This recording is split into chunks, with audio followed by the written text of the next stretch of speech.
Yeah, good evening guys. So please type in the chat box, is the audio and video clear to all of you?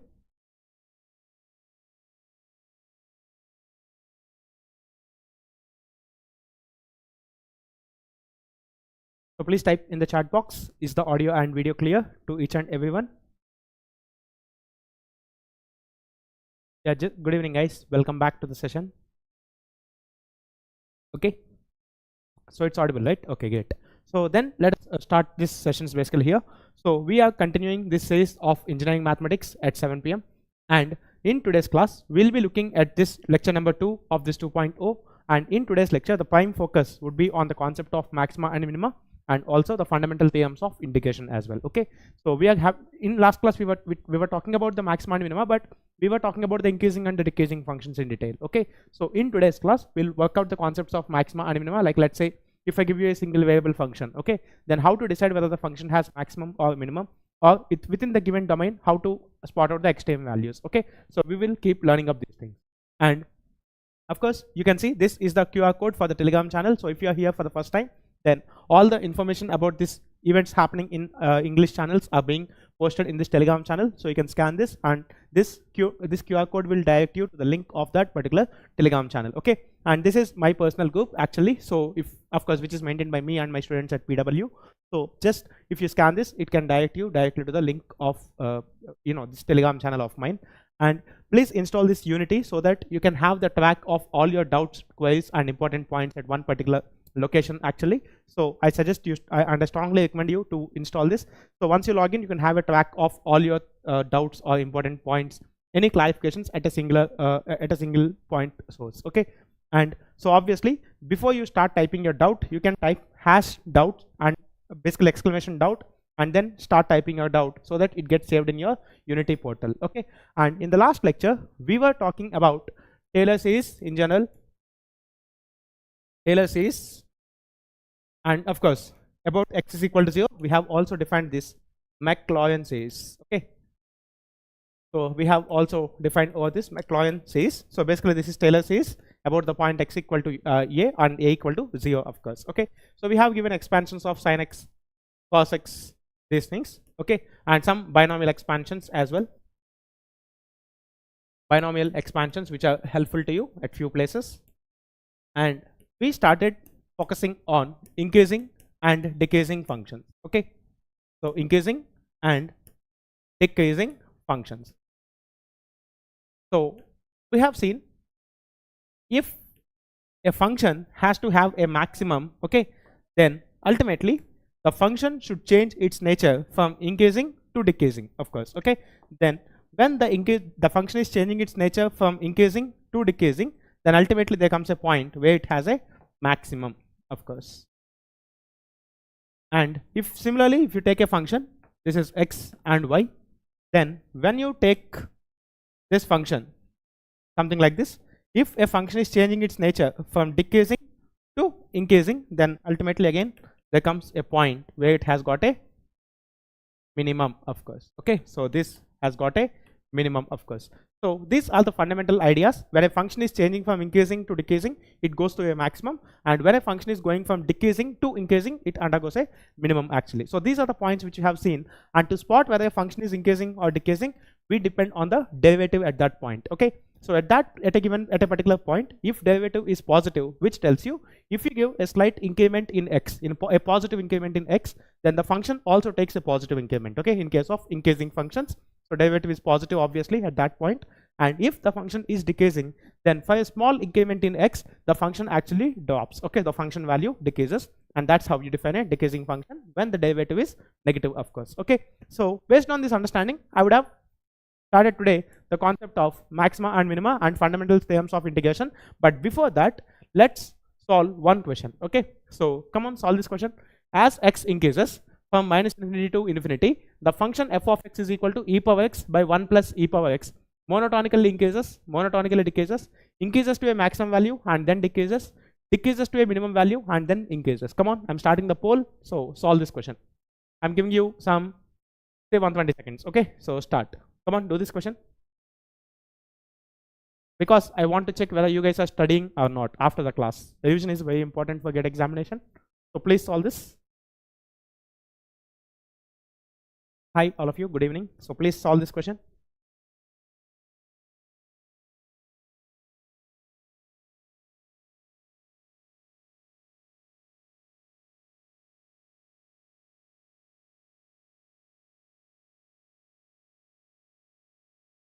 As x increases from minus infinity to infinity, what happens to this function f of x?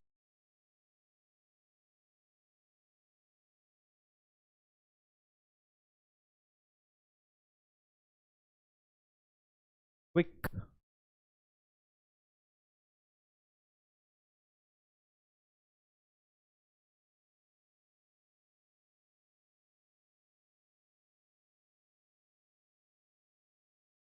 Okay, A, B, C, only D is left. If someone have type option D, then it's good. I do not attend yesterday's class. It's okay, you can continue from now, no issues. B, A, okay. Still, I expect few more answers. You guys can just work out.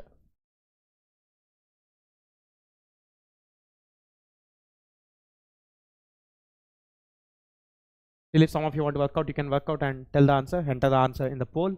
The poll is active.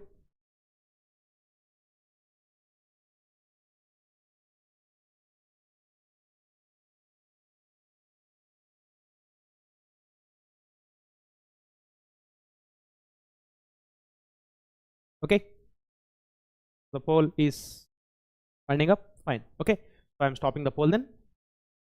Okay, fine. So let's see. As x increases, so as x is increasing from minus infinity to infinity. Okay, so x increases from minus infinity to infinity. The function f of x, so f of x is equal to e power x by 1 plus e power x. Okay, so this is what the function you have, e power x by 1 plus e power x. Now the fact here is when x is increasing, okay, so as x increases, e power x also increases. Okay, so this is 2.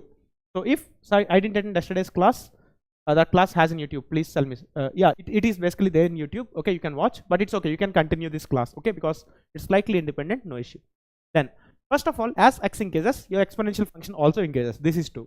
So this tells you, so this implies in case of f of x, e power x by 1 plus e power x, of course, this function increases, this denominator also increases. So both numerator and denominator both are increasing. So you cannot actually decide what's happening. Okay, so but we have told you for f dash of x is equal to, so if you differentiate this function, you know, basically the value, or basically the rule to differentiate division of two functions.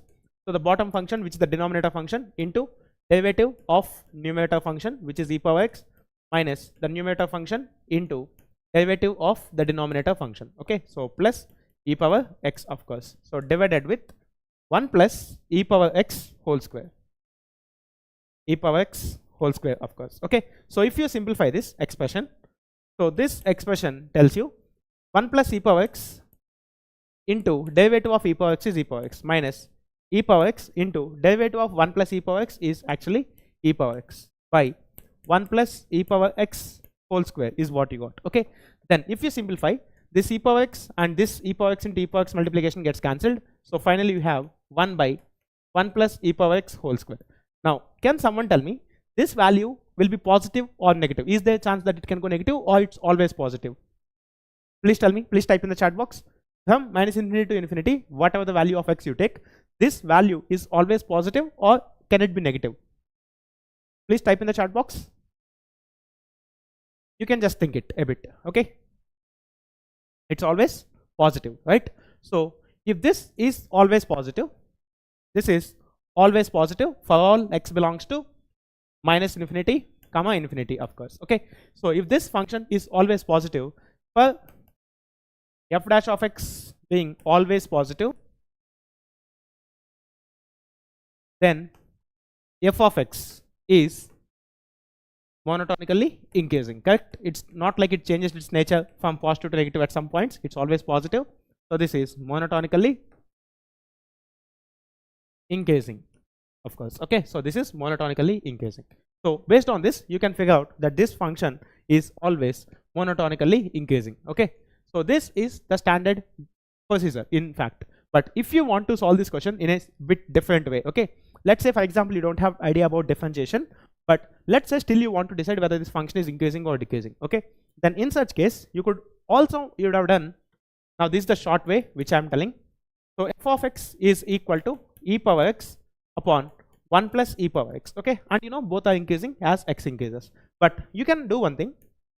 If you take e power x common in the denominator, you have 1 e power minus x plus 1, of course. Okay, so this is what you have, and you know generally this e power x is non-zero, so you can cancel. This function is same as 1 by 1 plus e power minus x. Yes or no? Correct? Can I modify this function in this way? Sangeetna, yes, the yesterday's class was in YouTube. Yeah, of course. Okay, so can I modify this function in this form? F of x is equal to 1 by 1 plus e power minus x. Now from here you can decide, as x increases, if you give a bit of thought, as x increases, e power minus x decreases. Okay, now as x is increasing, this e power minus x keeps decreasing, obviously, because there is a negative sign on top of e. Okay, so if this term is decreasing, this implies 1 plus e power x, this value keeps decreasing. Yes, 1 plus e power minus x value keeps decreasing, of course. So if 1 plus e power minus x, the denominator of the function is decreasing, what happens to this total function?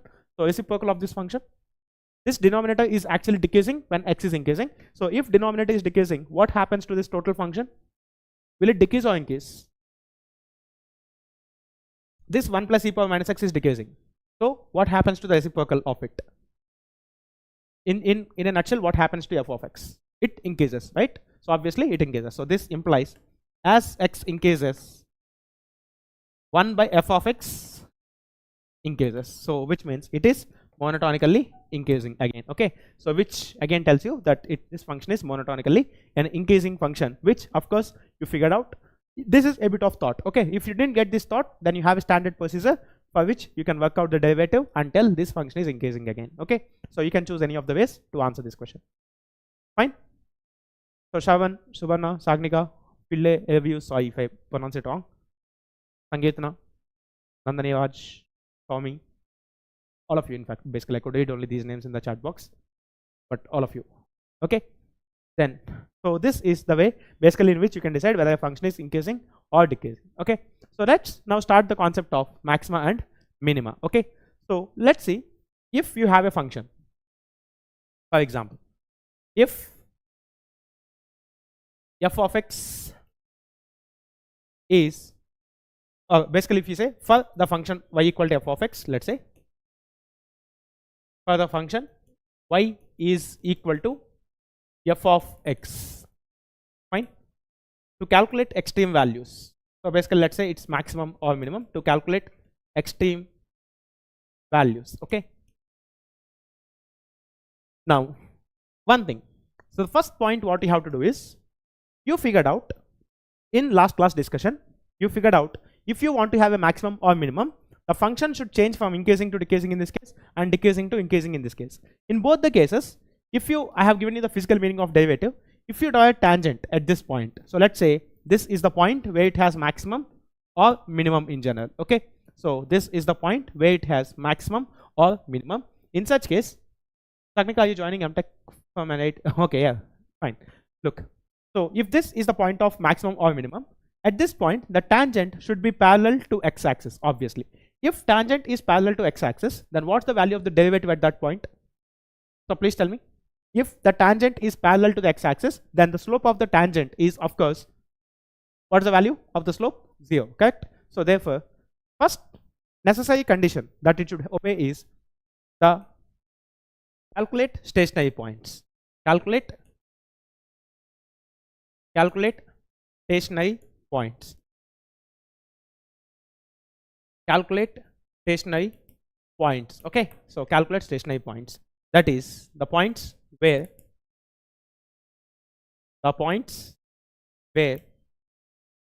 f dash of x naught is equal to, or the points where f of f dash of x is equal to 0, of course. Okay, so the first job is basically the points where f dash of x is equal to 0, of course. So this is my first class, should I attend? Yeah, why not? You can attend. Okay, so start this as an independent topic. Okay, the points where f dash is equal to 0. Now, if you differentiate a function and equate it to 0, the number of stationary points you get purely depends on this function f of x. Because let's see, for example, if f of x is a cubic polynomial, so let's say a0 x cube plus a1 x square plus a2x plus a3. Let's say you have this. Then if you differentiate this, ultimately this differentiation of this function with respect to x will decrease this degree by 1, correct? Means if you differentiate a third degree polynomial, you will end up with a second degree polynomial, correct? If you differentiate a fourth degree polynomial once, it turns out to be a third degree polynomial. Okay, so in this case, if you see, you have 2a1x plus a2. Now in case if you equate that to 0, then ultimately this is a quadratic equation. So can someone tell me how many stationary points I'll have in this case? Can someone tell me? Of course, they can be real or imaginary, doesn't matter. But right now, if you solve this equation, how many solutions will you get? 2 solutions, correct? So in this case, the number of roots you'll have is actually 2, of course.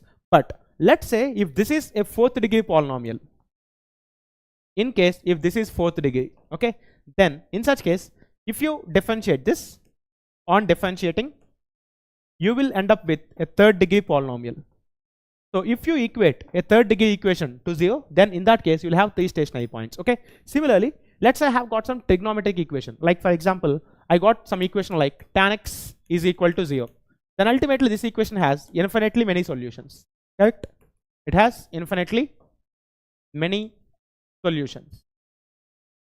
So if this has infinitely many solutions, then means basically my intention is to tell you the number of stationary points you get for a given function purely depends on that particular function actually. Okay, so is this point clear to all of you? The number of stationary points you'll get means basically the number of roots of f dash of x is equal to 0 depends purely on f of x. Okay, is this clear to you or not? All of you, come on, quick, please type in the chat box. Fine. Now let's see. Now since you have possibility of getting n number of stationary points, let us work out with one such stationary point. Okay, so let x is equal to x0 be a stationary point. Be a stationary point. Okay, so let x is equal to x0 be a stationary point. If x is equal to x0 is a stationary point, then point number 1, if a function has maximum or minimum, then definitely at that point derivative is 0. But if derivative is 0, we are not sure whether the function has maximum or minimum. Okay, sometimes it happens. I'll give you an example later, maybe in the next 15-20 minutes. Even if the derivative is actually 0, at that point the function need not have a maximum. Okay, which I'll show you. So once you calculate stationary point, then what we can do the second derivative test. This is called the second derivative test. If f double dash of x0 is positive, then this implies then f of x has minimum at x is equal to x0, at x is equal to x0, and minimum value is f of x0 actually. Okay, this is case A. B, if f double dash of x0 is negative, then f of x has maximum at x is equal to x0. And what about the maximum value? Maximum value is f of x0. Then point C, if second derivative is also 0, then we say the second derivative test fails. Then we say the second derivative test fails. Second derivative test fails. Okay, and we can't, such points are called critical points. Okay, such points are called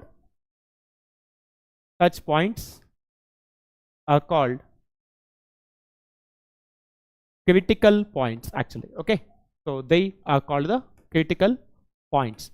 And many times people feel that these points are also called as point of inflection, but need not be. Okay, so there is some difference between the critical point and point of inflection. Every critical point is not a point of inflection, okay, which we'll see again with an example. But right now, please keep these things. Such points are called critical points actually. Now the main question is why it should happen. Okay, so first of all, if it's having a maximum or minimum, then derivative at that point has to be 0. This is 200%. But why these conditions should happen? Let's check. So see here, if you have this function, so if you have this function in general, so let's say this is origin, this is x, this is y, which is f of x. So let's say if you have a maximum like this, okay, so let's say at this point x0, this function has got a maximum. This is the point x0, of course, and at this point this function has got a maximum. Now when this function is maximum, the function should change from increasing to decreasing. Okay, now let's take 2 points which are very close to this x0. Let's say one point is somewhere here, x1, and one point is somewhere here, x2, of course. Okay, so one point is somewhere here and another point is here. If I want to write f dash of x0, you all know I would have written f of x2 minus f of x1 by x2 minus x1. This is 200%. If I want to write f double dash of x0, can I write f dash of x2 minus f dash of x1 by x2 minus x1? Can I do this? Yes or no? Please type in the chat box. If I want to calculate the second derivative, what is the second derivative basically? D square y by dx square, which is nothing but d by dx of dy by dx. Correct? So which means the difference in the slopes which are close enough. Can I do this? Yes? Because of this. So means within a small change in x, what is the change in its derivative? Differentiation. That's what I need. Now let's see if I can write this. So anyway, you know, since these 2 points are very close to this, is a continuous and differentiable, all these things. So this f of x2 and f of x1 are very close to 0. So obviously this is equal to 0. The reason being these two are equal. Okay, because the points are very close. So that if this is the function value here, the same functional value you will have here. So this is 0. That's how you decided it's a stationary point. If you do this, f dash of x2, this is the point x2. If you want f dash of x2, that's nothing but slope of tangent to the curve at x equal to x2. Now tell me one thing. Of course, the line is very close. If you draw a tangent here, this tangent, sorry, if you draw a tangent here, then yellow color, okay. So if you draw this tangent will make an angle theta 2, which is greater than 90. And at this location, if you draw a tangent like this, then ultimately with x-axis this angle is theta 1, which is less than 90. Now can someone tell me, at this point x2, if x is equal to x2, if I draw a tangent to the curve, the slope of the tangent is positive or negative? I've told you slope of the tangent is equal to tangent at x is equal to a is nothing but f dash of a, and I have told you that if this tangent makes an angle theta with x-axis, then tan theta is the slope. Correct? This is the things I have told you in the single variable calculus, 1.2 lectures. Now if this angle is greater than 90, what is this f dash of x2? Is it positive or negative? Can someone tell me? Is it positive or negative at that point? Come on, quick. It's positive or negative? You see this angle, the angle made by the tangent is greater than 90, so tan of something which is greater than 90. It's positive or negative? Quick. It is negative, right? So obviously it is negative, so this term is negative. Now similarly, if you make a similar analysis, what about f dash of x1? What about f dash of x1 if the idea is similar? If you take a tangent at x1, so this is the point at x equal to x1, so at that point if you take a tangent, this angle is less than 90. So what about this f dash of x1?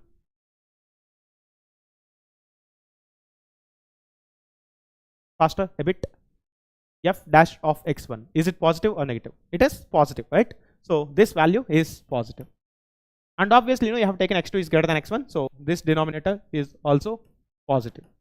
So clearly you can understand something. This is negative minus of positive, so this complete numerator is negative value. divided by this denominator is positive, so which means this is actually less than 0, of course. Okay, so if a function has to have a maximum at this point, then the function should change its nature from increasing to decreasing, which means the slope should change from positive to negative, which if you calculate the second derivative at that point, it turns out to be negative. Okay, so therefore f double dash of x0, this should be negative if this function has to have a maximum at this point. Clear? That's how you get the first statement. Fine? Understandable to each and everyone? Similarly, if you work out for the minimum, okay, if you work out for a minimum value, let's see, I'll tell you just by a freehand sketch. So see here, if this is origin x, y, so let's say in fact if you have this point here, ultimately if you calculate f double dash of x0, okay, so if you calculate f double dash of x0, this is x1, this is x2, so you can write as f dash of x2 minus f dash of x1 by x2 minus x1. So clearly here again this term is positive. What about f dash of x2? Clearly at this point if you make a tangent, this tangent will make an angle which is less than 90, so this is positive. F dash of x1, so here if you draw a tangent, this tangent will make an angle greater than 90, so ultimately this is negative. So positive minus of minus, negative of negative is again positive, this is denominator is also positive, so this total value is positive, of course. Okay, so that's why f double dash of x0 has to be positive if you want to have a minimum actually here. Clear to all of you? So please type in the chat box, is this clear to each and everyone? Yeah, it is basically the opposite of what's happening here, that's it. Okay, fine. Okay, clear? Now let's see, so that's how basically the second point again here. But if third point happens, then how to deal with the thing? Okay, so let's see, in case of third point, why you cannot, or basically in case of critical points, how you cannot deal is, I'll give you an example. So see here, if you take f of x is equal to x cube, okay, so if you take f of x is equal to x cube, of course, then if I ask you what is the maximum value of this, clearly you will say answer is infinity, because as you keep increasing x, the value goes to infinity. And what is the minimum value if you keep decreasing x? Okay, let's say if you keep -2, it is -8, -4, -64, -5, -125. So the minimum value of this function is -infinity and the maximum is +infinity. But if you do the standard procedure, x is equal to 0, okay, if you calculate f double dash of x, this is 6x, so at this stationary point this is x0, of course, so at x is equal to 0, this value is also 0. So therefore first derivative at x equal to 0 is same as the second derivative. Now if first and second derivative both are 0, such a point is called critical point, of course. So 0 is a critical point,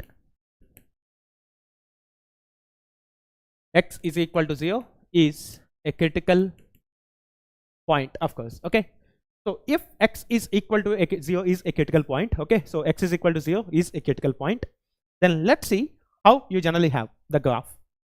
If you plot f of x is equal to x cube, if you plot this f of x is equal to x cube, of course, so let's see, origin x, y. So if you plot this graph, it turns out to be something like this, okay, so this is how you'll get the graph. F of x is equal to x cube, now this is the point 0, of course. So at this point it neither has maximum nor has minimum, because you know maximum is here +infinity and minimum is -infinity, but first derivative is 0, okay, so that's why if there is an extremum, then derivative is 0, but if derivative is 0, you cannot decide that it has a maximum or minimum. Okay, this is one example. Fine to all of you. I'll in fact plot this function and show you nicely. So let's see, graphing calculator. So let's plot this function x cube, so that you'll have some happiness to see the graph x cube. Okay, So x cube green color plot. So only one graph I have plotted. So this is the shape what I have shown. Here it's almost very flat. Okay. So this point where you get this shape, change in curvature of the function. Okay. Like you can see in the left limit, the function is actually convex in shape, but as soon as it just crosses 0, it became concave in shape. Can you observe at this point x equal to 0, there is change of curvature of the function. Can you see this? Yes or no? At x is equal to 0, at this point,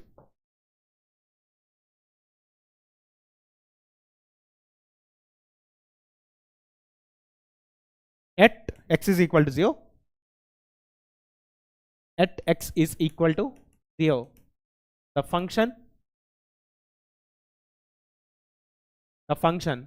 changes its curvature. The function changes its curvature. Okay. So this function changes its curvature actually. Such points where the function actually changes its curvature are called points of inflection. Okay. So here x is equal to 0 is called point of inflection actually here. Okay. So this is point of inflection obviously. So x is equal to 0 is called the point of inflection. And in general, so in this case I know the graph, so I told it's a point of inflection. But what would be the mathematical check to identify whether you have a point of inflection or not? Okay. So see, I'll tell you. If you have this point x0, okay, x0 is one of the stationary point, like here in this case, x0 equal to 0. Now at that point you calculate three values, f of x0, f of x0 plus some value. Okay, so slightly you move forward and calculate, and also if f of x0 minus. Now when you calculate these values, like for example in this case, calculate f of minus 0.01, let's say f of 0, this is the stationary point, and f of 0.01, you calculate.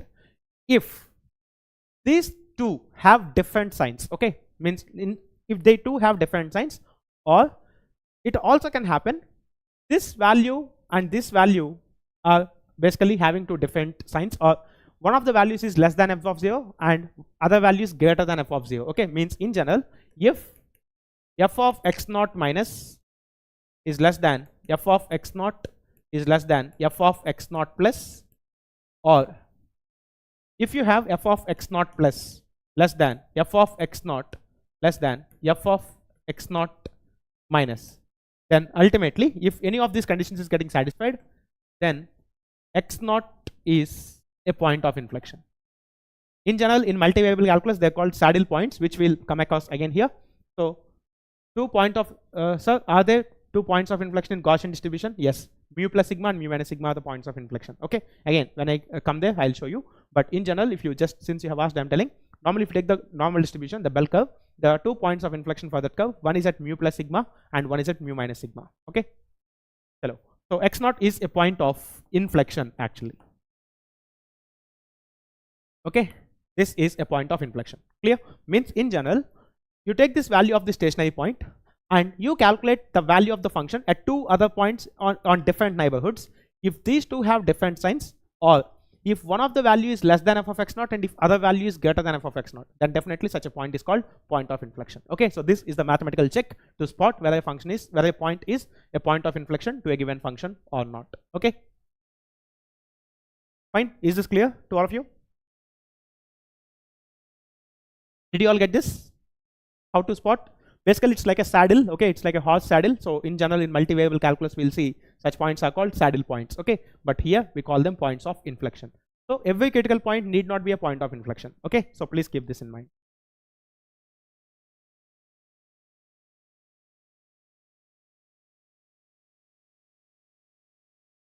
Okay,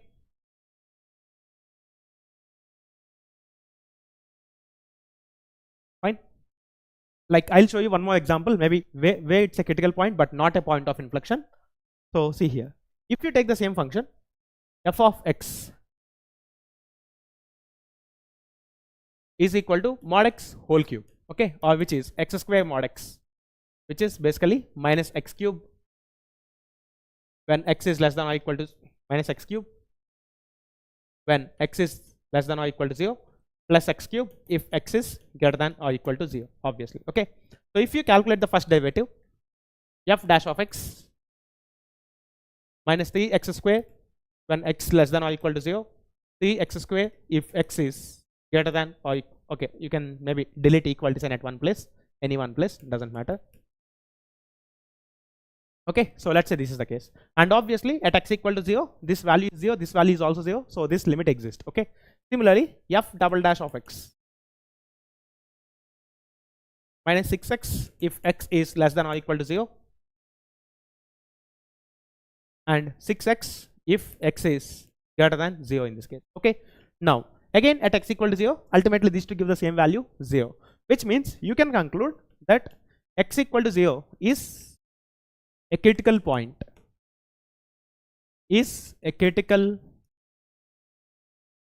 of course. Okay, so this is a critical point, and because obviously since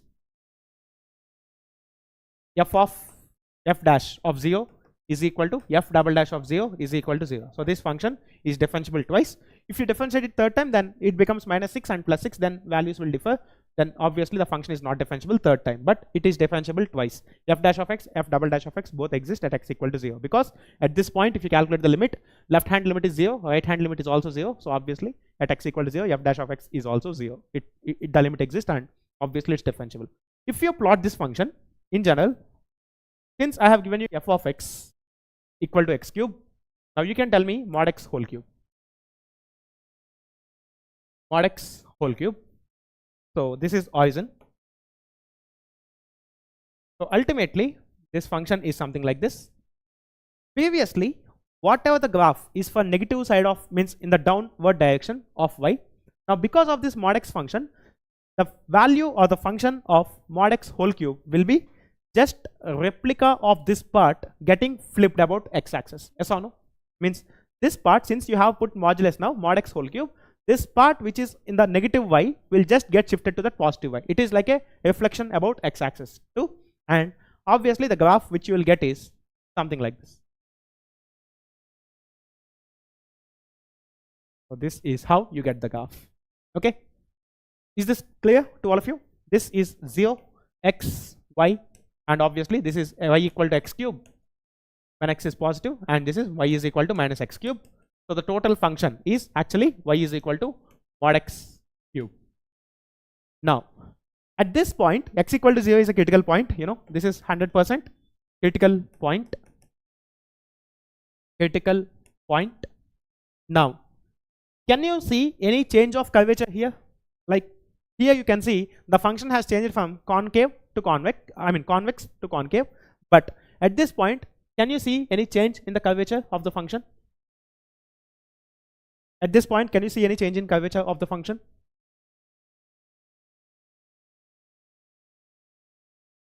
Tell me. At this point, can you see any change in curvature of the function?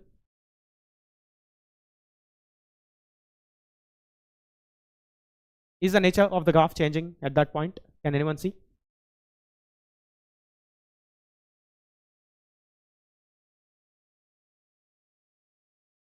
No, obviously, right?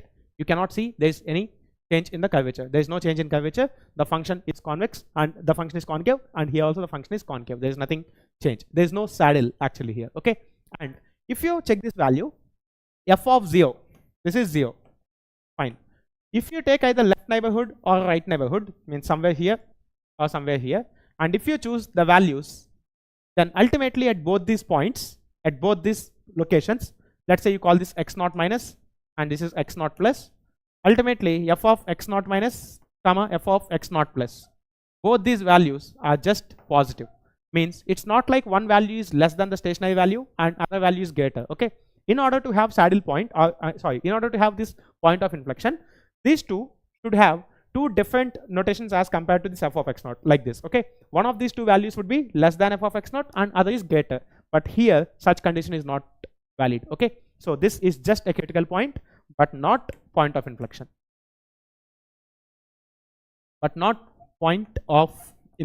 actually, but not point of inflection. And obviously here if you calculate f double dash of x0, then it is a critical point, so in this case it has a minimum. Okay, So x equal to 0 is the minimum value of this function because of modulus.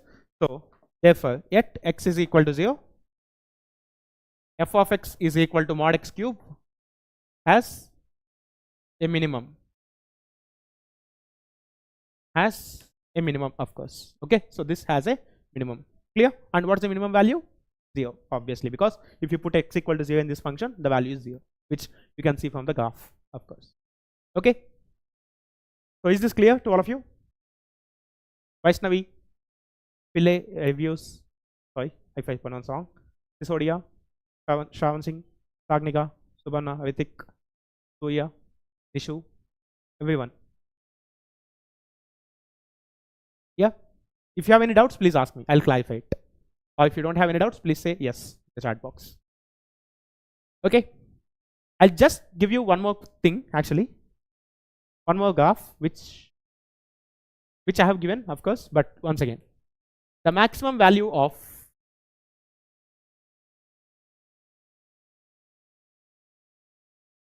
sin x by x tends to dash. So basically, can you take an example of critical point with inflection having no saddle graph? Point of inflection physically means there is a saddle. Okay, clear? Normally we don't call it as saddle point in single variable calculus because we can't extend the plane. Okay, normally saddle is having some width, of course, but in single variable calculus we only focus on the length. Okay, so that's why we are not calling it as saddle in single variable calculus, but the point of inflection is same as the saddle, of course. Okay, it changes its curvature at that particular location. Fine. So can someone tell me what is the value, the maximum value of sin x by x tends to?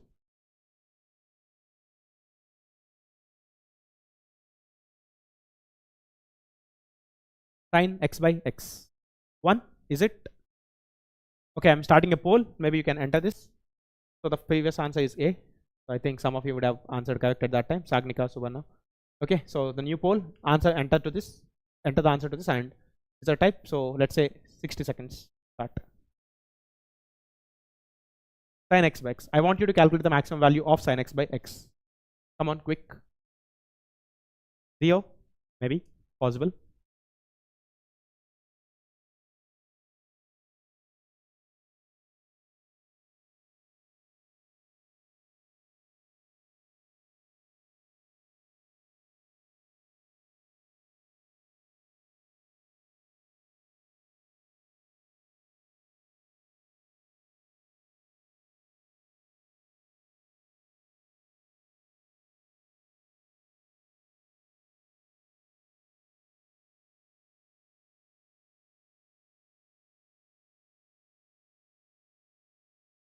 Case people want to enter 1. Okay, Vihashri, 0, 1. Okay, there's a fight between 0 and 1. Okay, so chalo, poll stopped. Now let's see. The correct answer is of course 1. Good, some of you have answered 2. Okay, I think some of your answers are not recorded, maybe. Yeah, 1 is the actual answer. So let's see how we can do this. If you try to do the classical procedure, calculating f dash of x, equating it to 0, and then again obviously you'll get x equal to 0 as stationary point. If you calculate f double dash of x at 0, ultimately you'll again get 0. Okay, so this is one of the example again where the second derivative test fails, of course. Okay, so you can see normally if you differentiate this, f dash of x is equal to x cos x minus sin x by x square. Okay, so this is the function. So if you equate this to 0, ultimately this implies x cos x minus sin x is equal to 0. So this tells you tan x is equal to x. Now can anyone tell me how many solutions does this equation have? Number of solutions. Number of solutions. Can anyone tell me how many solutions that equation has? How many solutions that equation has? Tan x is equal to x. Quick, think a bit. 1, 2, 3. How many? Number of solutions the equation has. tan x is equal to x. In what domain? In a real domain. We are talking about the real space, right? So in a real space, how many solutions does this equation have? 1, correct? X equal to 0. Is it? Wrong. It has infinitely many solutions actually. Okay. So this equation has infinitely many solutions.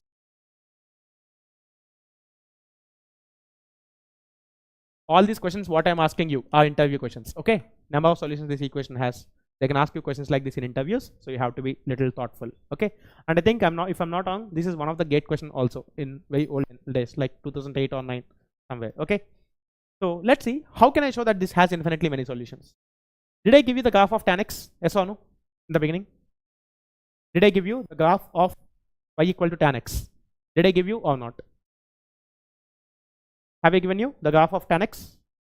Quick, a bit faster. If you plot the graph of tan x, then you all know the graph of tan x I have given you. Good. If you plot this tan x graph, so let's see.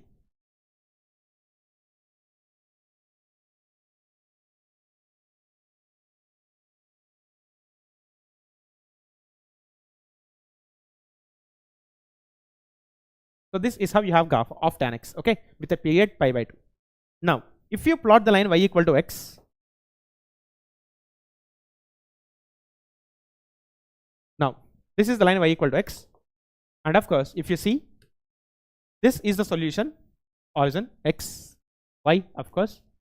Then tan x is equal to x will happen at this point, at this point, at this point, at this point, at this point, and obviously if I keep drawing tan x loops again and again, you can see you can get a lot of solutions actually. Okay, so in fact if I show here in Desmos, you can check. So tan x, nothing is getting typed.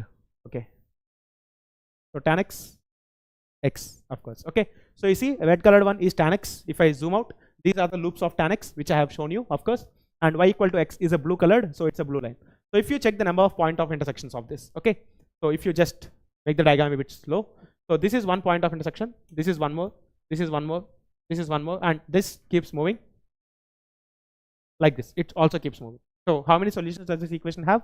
Tan x equal to x will have infinitely many solutions. Okay, and possibly it's not checked. I mean, it's not possible for you to check the value of f double dash of x naught at each and every stationary point. Okay, and this x is equal to 0 is ultimately many one function. No, it's a one function. Both are one functions, but in general, the values of I mean, it's not one, but it's like an onto function. Tan x is onto function actually, but this value will have, this equation will have infinitely many solutions. Okay, so which means basically your classical procedure fails in this case. So that's why I have given you the graph of tan x. So if you check the graph of tan x, actually this is the graph of tan x and the graph of sin x by x. If you remember, I have told you I have given you the graph of sin x by x. Okay, the reason why I have given is this. Okay, so origin x, y. So ultimately, you know, -1 less than or equal to sin x less than or equal to 1. So -1 by x less than or equal to sin x by x less than or equal to 1, of course. Okay, sorry, 1 by x, and obviously x not equal to 0. So now you know, if you plot this function, the function lies between these curves, y equal to 1 by x, which is like this, asymptotic,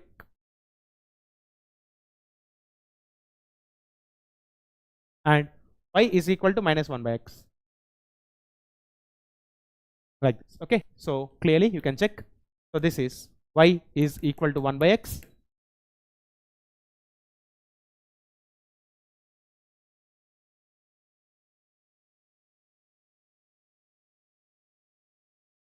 fine. Now ultimately this function sin x by x lies in between these four graphs because of this inequality, and the value of sin x is something like this. Okay, so this starts with 1 approximately, then it goes to 0. So this is the maximum loop, of course, and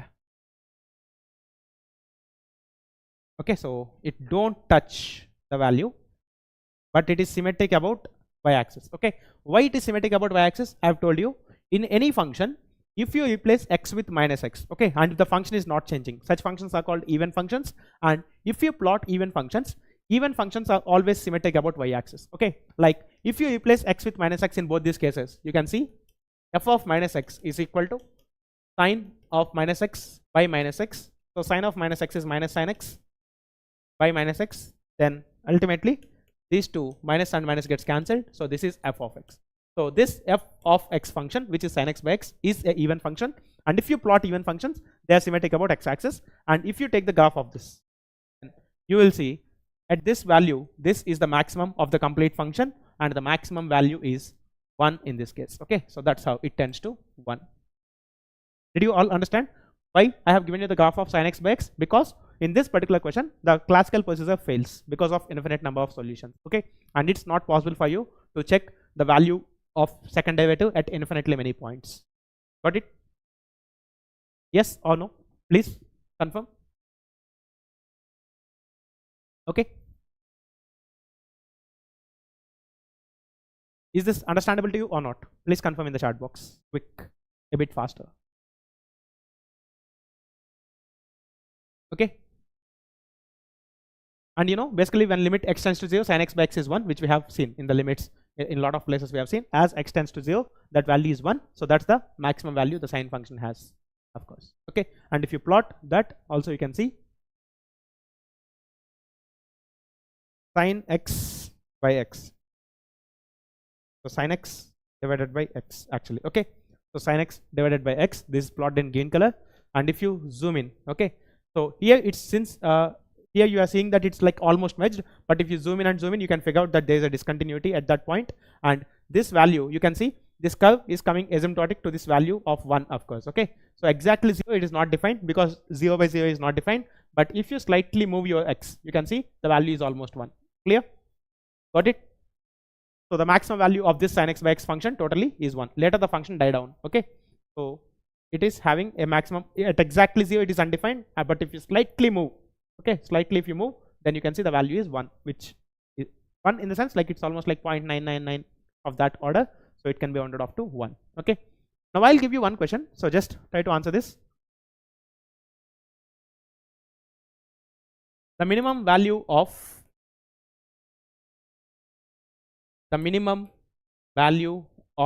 okay, so the minimum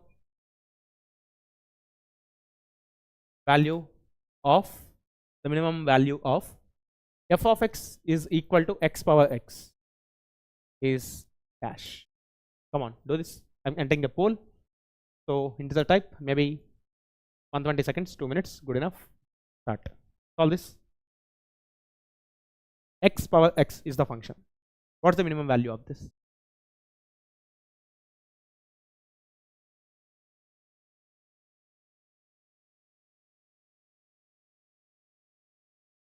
And we are working in the real plane, okay. So let's say if you are working in the real plane, x is positive. Maybe I can specify this. X is positive, of course, because if you go for negative, again the complex would start coming up. So we want to work in the real plane, okay.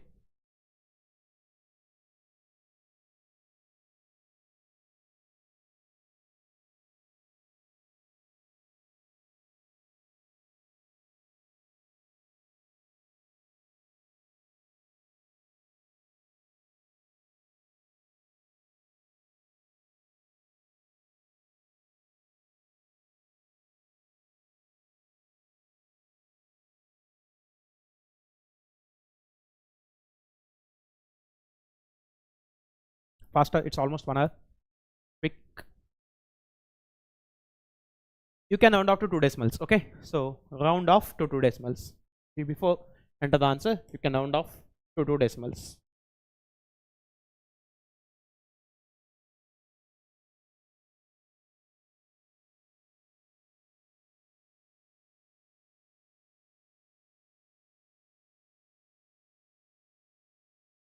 A bit faster, please. Do these questions carefully.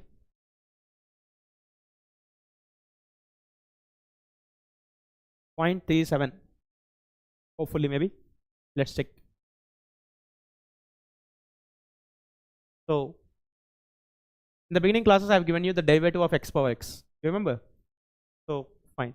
Let's see the pole ends after some time. Solution. Say y is equal to x power x. So what is dy by dx? Do you have idea? I have given you the formula actually. The derivative of x power x actually. So x power x into 1 plus log x to the base e. This is the differentiation I have given you. Okay.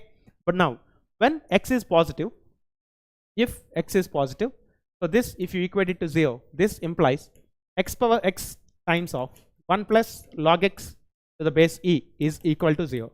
But tell me one thing, when x is positive, is it possible that this x power x is 0? Is it possible to have the value of x power x to be 0 when x is positive? Quick, please tell me. If x is positive, or in general for any value of x, is it possible to have x power x to be 0? No, right? Obviously it cannot be 0. Yes, it cannot be 0 obviously. So value cannot be 0. Now what is the other possibility? This value has to be 0.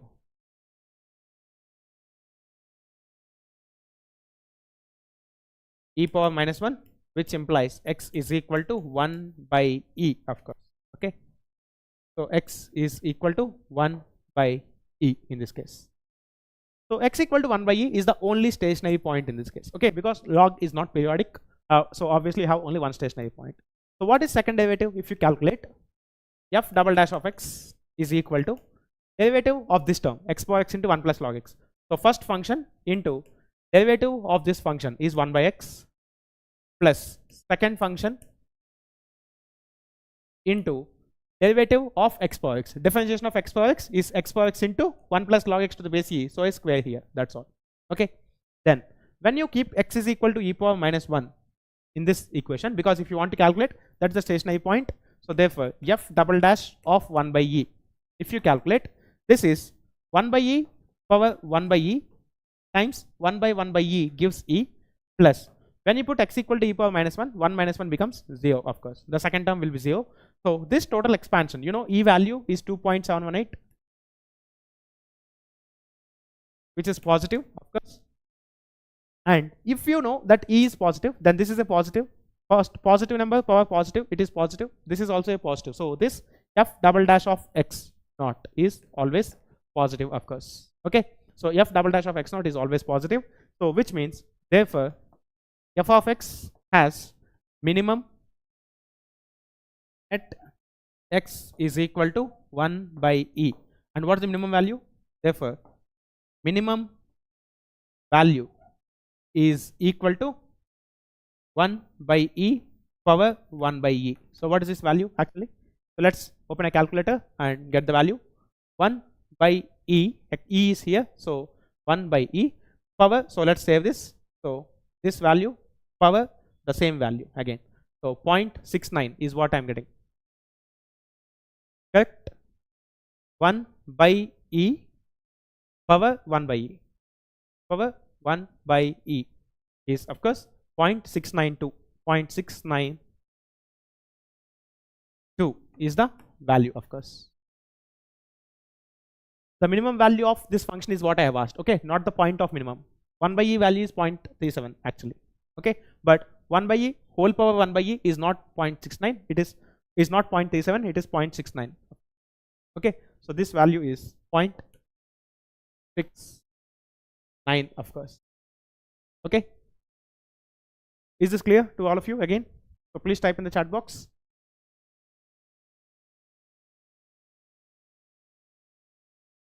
Okay, 0.69 is the actual answer, because this 1 by e is only the value of 0.37. Okay, 0.37 is only the value of this 1 by e, of course. Okay, but you have to calculate 1 by e whole power 1 by e. Fine. So I'll give you a question then before going for properties of integrals and all. So solve this question. For real x, the maximum value of e power sin x by e power cos x.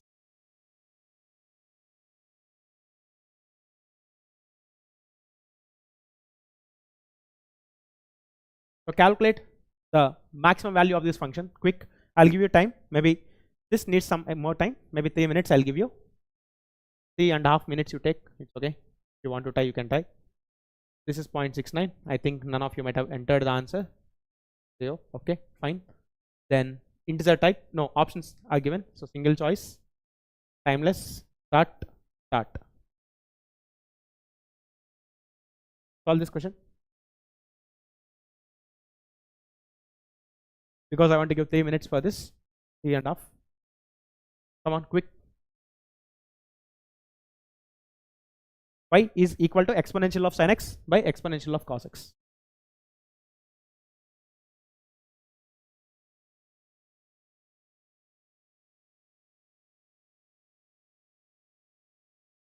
All these are previous gate questions. Okay, to be frank, I'm solving only PYQs. As of now, I want to keep this batch at a simple level, not to the very tough levels, but so just I'm solving PYQs. But again, these are the nice questions where it's not like the general regular PYQs which you solve, but some outliers. Okay, solve this.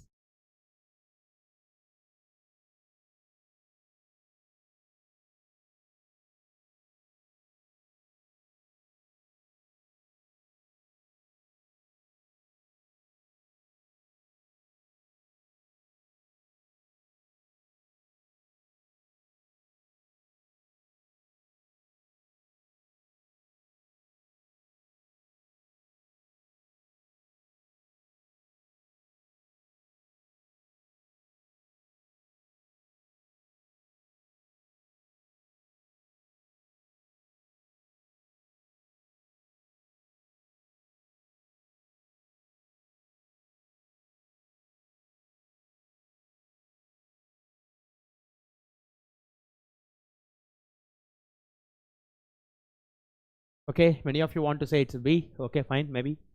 One of you want to say C. Okay, that's also fine. If some of you want to say A and A, also fine. You can enter. But a bit fast. Okay, last 1.5 minutes left.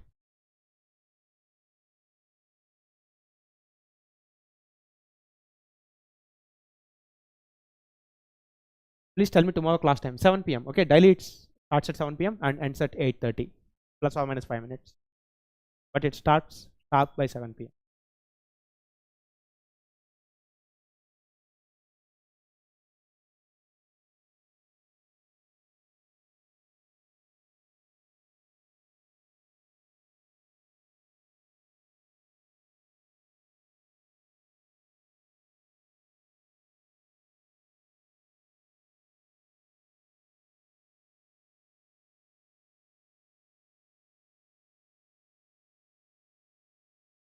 The last 40 seconds. Whatever you want to juggle, you can juggle and tell the answer.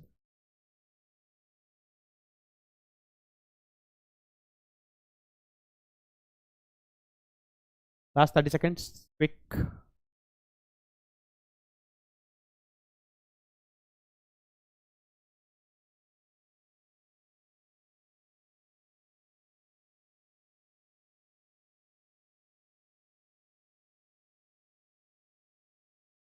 Okay.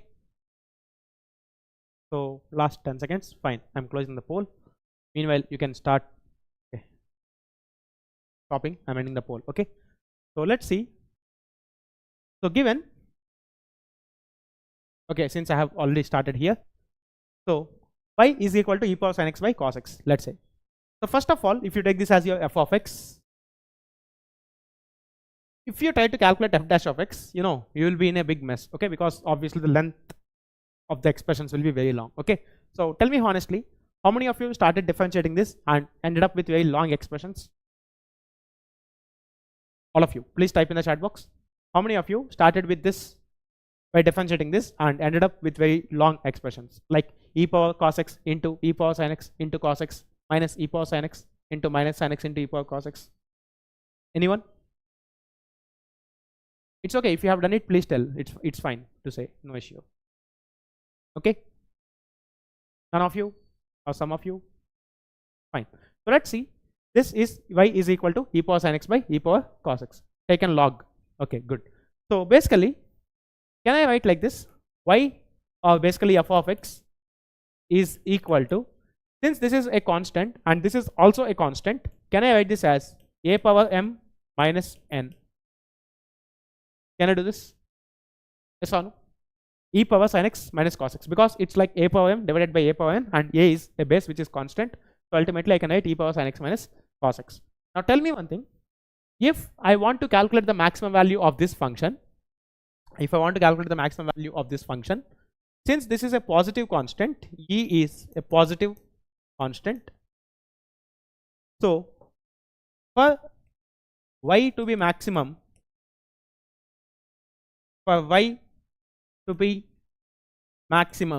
okay, so for y to be maximum, can I say this sin x minus cos x has to be maximum? Obviously, can I say this? Sin x minus cos x has to be maximum. Can I say this? Fine. Yes or no? Please type in the chat box. Can I say this? If this function has to be maximum, then ultimately sin x minus cos x has to be maximum. Okay, so let us work out our procedure on calculating the maximum of sin x minus cos x. Okay, so now starts the story. So let g of x is equal to sin x minus cos x. So ultimately, if you do the differentiation, g dash of x is equal to cos x plus sin x. So if you equate this to 0, you will get tan x is equal to minus 1, of course. Okay, so tan x is equal to minus 1. So if you take tan x is equal to minus 1, then what happens? Look, so x is equal to 3 pi by 4, of course. Okay, so x is equal to 3 pi by 4, and therefore g double dash of x, if you calculate g double dash of x, this is differentiation of this, which is minus sin x plus cos x. So ultimately at x is equal to 3 pi by 4, g double dash of x is negative clearly. Okay, because in the second quadrant sin is positive, but minus of sin is negative, then cos is negative. So negative of negative is negative actually. So therefore maximum value of g of x is equal to sin 3 pi by 4 minus cos 3 pi by 4, of course. So this is 1 by root 2 minus of minus 1 by root 2, so which totally gives you a root 2. So therefore maximum of sin x minus cos x is square root of 2. Okay, so that's the value. So if the maximum of sin x minus cos x is root 2, therefore maximum of e power sin x minus cos x is e power square root of 2. That's the final answer, which is here, and option C, of course. Okay, so this is the classical procedure which one would have done if you think this. Okay, but once you think this point, without doing all these steps, you can still tell the answer is e power root 2. How? Look, if you see the function, the range is basically minimum value to the maximum value. The range of the function f of x is equal to a sin x plus b cos x plus c is c minus root of a square plus b square to c plus root of a square plus b square, of course. Okay, so this is the range of the function. What is the meaning of range? For this function, ultimately this is the minimum value and this is the maximum value. This is the maximum value. Now if you know this, you want to calculate the maximum of sin x minus cos x. So c equal to 0, a equal to 1, b equal to minus 1. So if you keep 0 plus root of 1 square plus minus 1 whole square, so the maximum value would have been root 2. You have understood. Without doing all this part, you would have directly reached this point. Okay, clear? So how this happened? That's the next question. So let's see. F of x is equal to a sin x plus b cos x plus c. Okay, so can I do one thing? Can I write something like by root of a square plus b square by root of a square plus b square, this whole multiplied with root of a square plus b square plus c. Can I do this? Yes or no? The same function a sin x plus b cos x plus c. Can I adjust it like this? All of you, please type in the chat box quickly, a bit faster. Can I write it a sin x plus b cos x plus c as this function?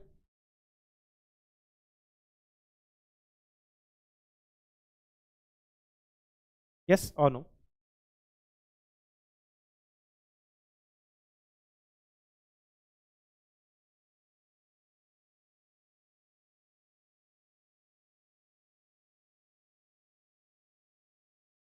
Yes or no? Can I do it like this? No response. Why? Can I do this or not? Basically, for this function, in these two terms, I have divided root of a square plus b square and I have multiplied this. Okay. Now, let's see. This is a constant value. Okay. So, you know, this guy here is a constant value, of course. This is also a constant. You know, if you take this value as, for example, say cos alpha, then ultimately this becomes sin alpha, correct? Because in a right angle triangle,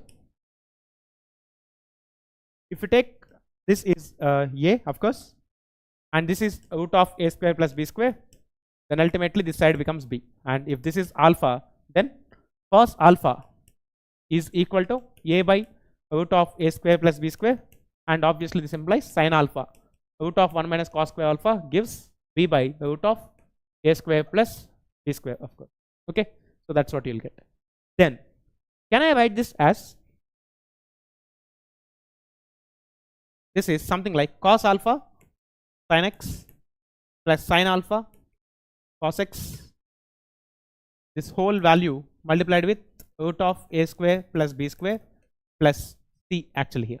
Okay, admission in NMAM Institute of Technology, NITI, Curricula in BTech, Electrical and Electronics. I'll start preparing GATE Maths 2. That's sufficient. Yeah, first of all, see, once you join the college, just please focus on the curriculum and try to learn things with proper meaning from day one. Not only to you, to anyone who is in fact joining BTech this year. The first year you'll have the subjects like engineering, mathematics, okay, these kind of things. And if you want to do engineering, really nice engineering, please make sure you learn maths in a good way. Okay, you ask your seniors, they'll tell you the importance of maths actually. Okay, so once you learn maths, it will help you a lot in technical subjects, and you'll feel very easy in the second, third and final years of your BTech.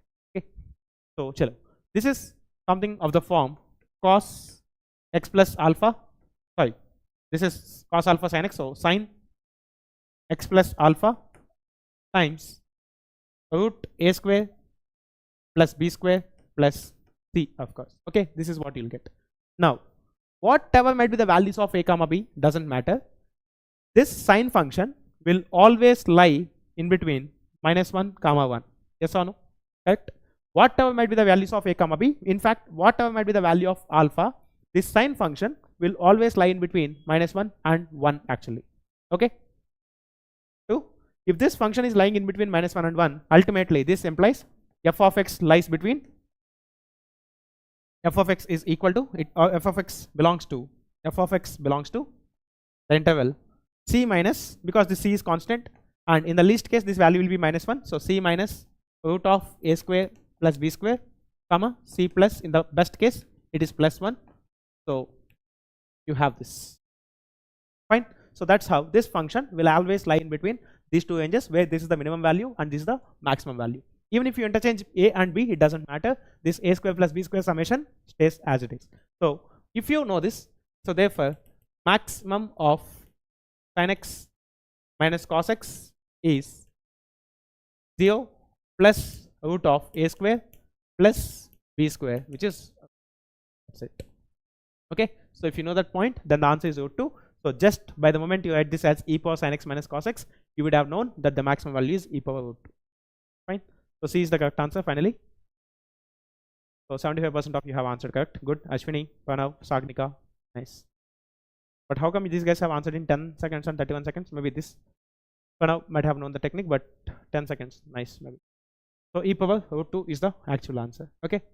I'll give you one more question before we maybe conclude today. So solve this question. The best approximation of the minimum value attained by e power minus x into sine 100x for x greater than 0 is dash. The best approximation for the minimum value attained by e power minus x into sine of 100x. What is the best approximation that you can get for this value? Do this question. I'll again set some time. So leaderboard Sagnika is on the top. Okay, all out of 3 questions attempted, 2 are correct. Ashwini, Pranav. Okay, nice. I'm happy that some good number of people are participating in the polls. So in this question, integer type, you can enter the decimal, of course. If you think this question, it's like 150 seconds. Okay, take and solve. What is the best approximation for e power minus x into sine 100x? The minimum value.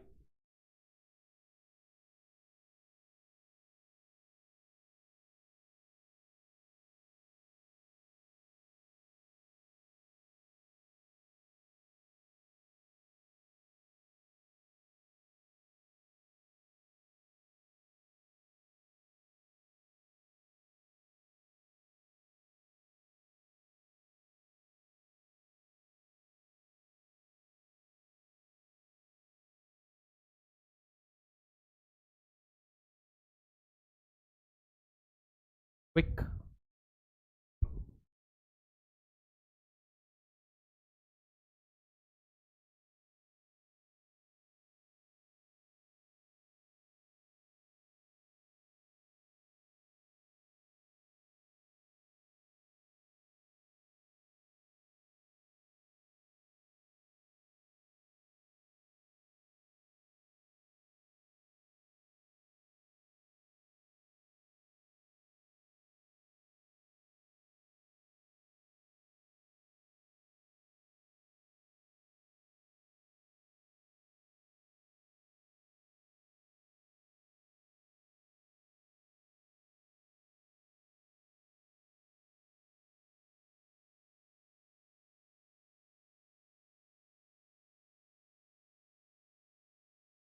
The minimum value of this function. That's it.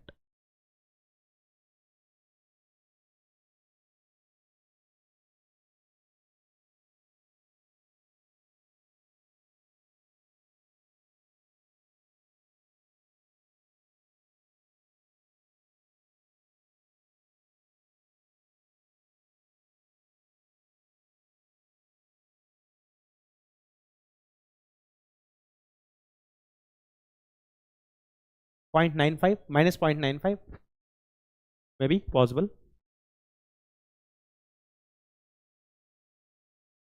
It will be a really good question if you solve.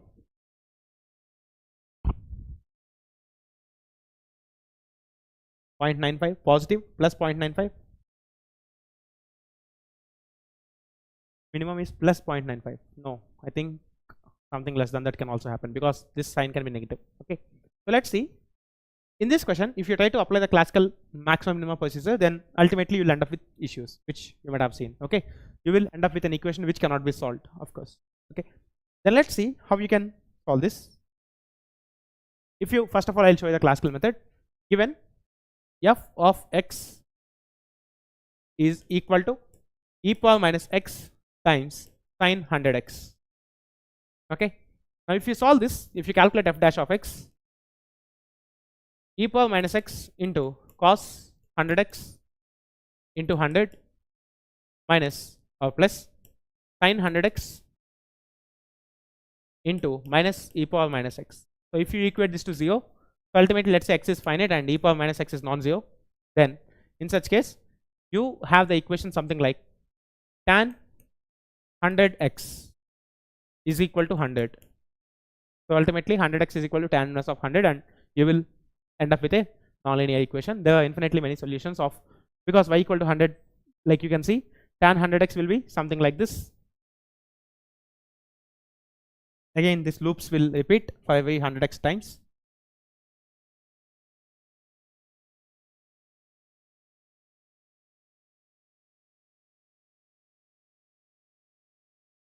Okay, so something like this, of course.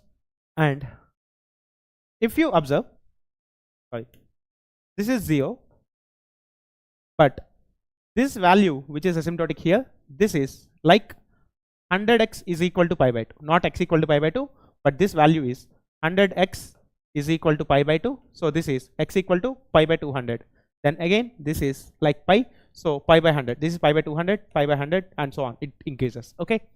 So in fact, if you plot this tan 100x, I'll show you using Desmos. So tan 100x. So like you can see, it is similar to tan x, but the graph will be very close. Okay, because you know it's not 10, 100. In fact, it's much close actually. Okay. So where you cannot even distinguish clearly, but actually there is graph here. You can see it's like a complete plane is filled, but of course I'll show you for some less value so that you can at least see. So let's delete 1 0 so you can see. So if you make 20, the lines come much close. Okay. So if you make 20, they come much close. If you take 30, the lines still become close. Okay. So finally when you go beyond certain value, it appears like that things have merged. Okay. And solving this equation would be really difficult for you. But how you can solve this? Let's see. And obviously this has infinitely many solutions because y equal to 100 line is this. So if this is y equal to 100, then you know all these are solutions. Fine, you have infinitely many solutions. So this equation creates an issue. Now how to get out of this? Let's see. Y is equal to e power minus x into sine 100x is what you have. Okay. So when you have this sine 100x, you want the minimum approximation for this. Approximation of minimum. Approximation of minimum. Okay. Approximation of minimum. So tell me one thing, if you take this function f of x is equal to e power minus x into sine 100x, then you know that for all x belongs to real numbers, sine of 100x is always situated between -1 and 1. Correct? Yes or no? So this value is always located between -1 and 1, of course here. Okay. So if that value is located between -1 and 1, if you multiply e power minus x, since e power minus x is positive real numbers, so this implies if you multiply e power minus x minus e power minus x less than or equal to e power minus x times sine 100x less than or equal to e power minus x, of course. Correct? Which means this function will always lie between these two graphs, y equal to e power minus x and y equal to minus e power minus x, of course. So let's see. If you plot this function,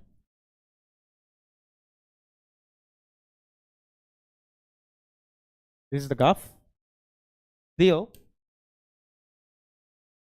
x y, of course, and this is minus x and minus y as usual. Then let's see, if you write this graph of y equal to e power minus x, y is equal to e power minus x comes something like this. Okay. So let's put one thing, x greater than 0. I forgot to tell you that x greater than 0, okay, which is given this question, x greater than 0. So let's worry about only in the region x greater than 0. So this is 1. So this is y is equal to e power minus x. Okay, because we are right now worrying only about x being positive. Then similarly minus e power minus x will be just symmetrical. Okay, so if this is -1, this is -1, then minus e power minus x would be something like this. It's again asymptotical to this x axis. Okay, so that's how you have the graph y is equal to e power minus x. Okay, so these are the graphs, just it's like a reflection. Now if you plot the graph of sin x in between sin 100x, so at x is equal to 0, this value is sin 0 is 0, of course, so it starts here.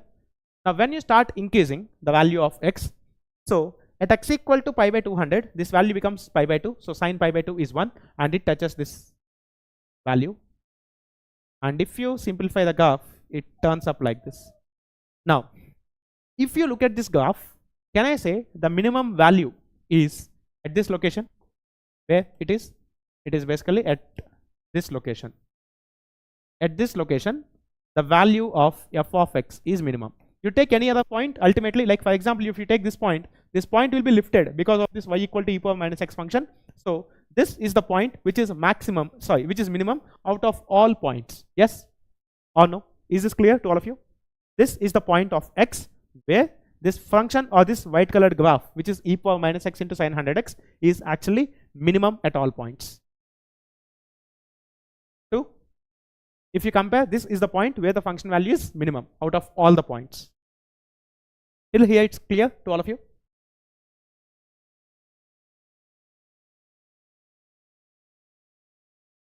Okay. Everyone, so please type in the chat box. Is it okay to all of you till this point? Can you all convince yourself that this is the point where the value of this f of x, which is this function e power minus x into sin 100x, is minimum, of course. Okay. Now what is this value of x? That's the question. What is the value of x actually here? So what is, if I call x naught, what is value of x naught?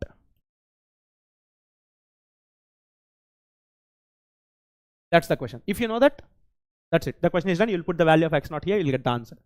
Now, how to get that value?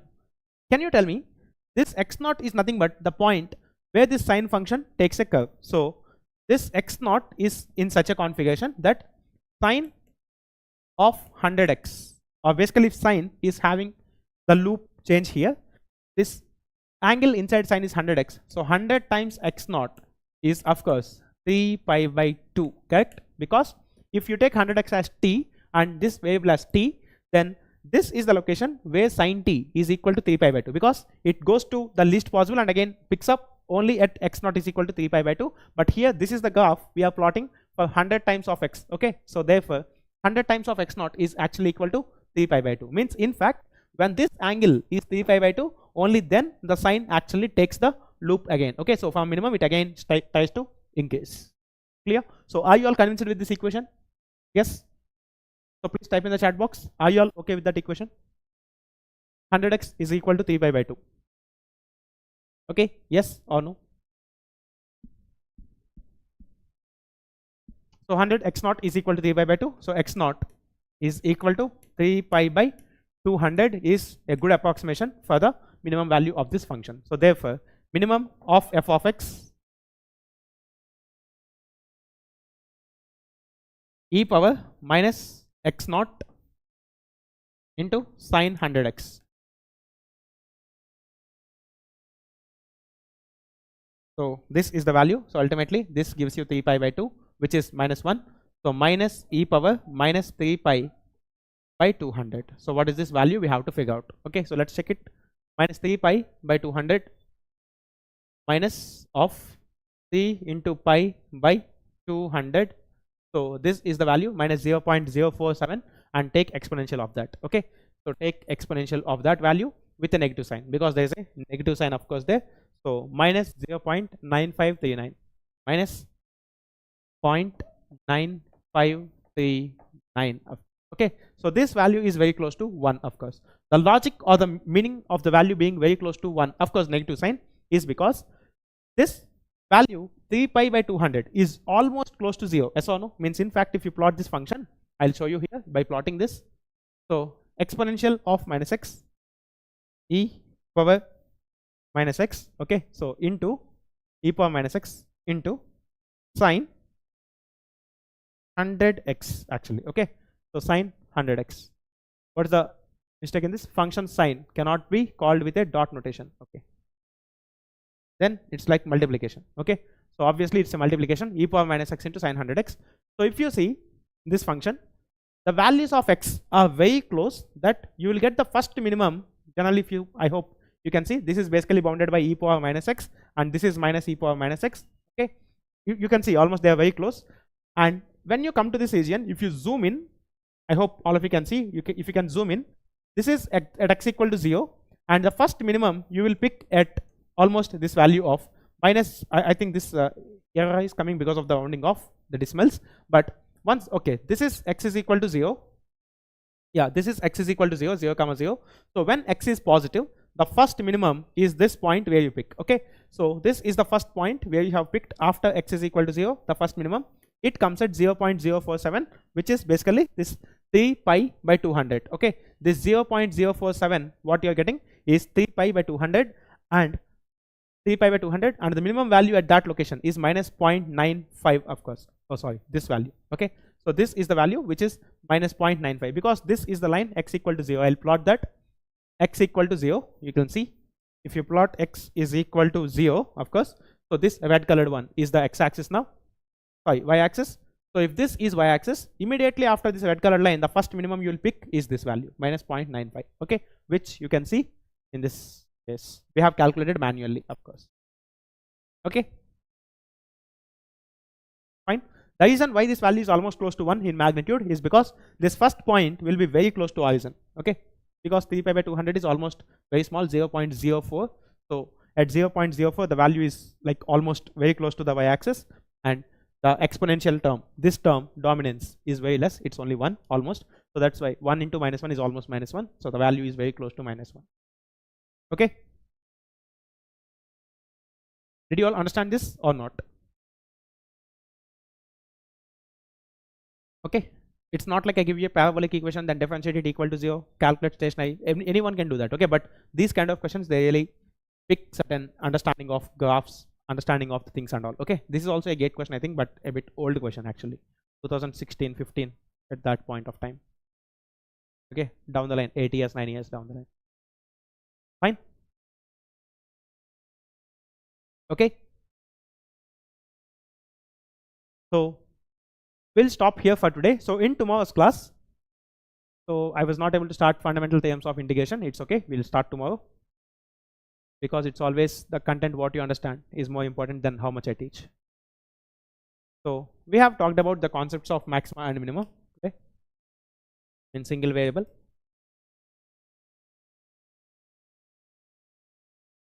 Minima in single variable. That's all I have talked today. Okay, and we have solved some nice numericals. Okay, so that's all, and tomorrow again we'll meet at 7 p.m. of course. So we'll start from this integrations, and of course there's one small concept called local minima and local maxima, which we will see with the help of 1-2 examples in tomorrow, and then we'll start integration. Okay, so we'll start integrating, summing up things. So again we'll meet tomorrow at 7 p.m. and we will discuss all the nice details. Okay, fine to all of you. Is each and everything understandable what you are learning? Okay, because it's always matters is, what always matters is not how much I teach, but how much you actually understand. Okay, so that's the idea. Okay, Sagnika, Hamant, Pavan, every one of you. There were some names which I could not read much. Fine then, so thank you all. We'll meet tomorrow at 7 p.m. Yeah, okay, thank you.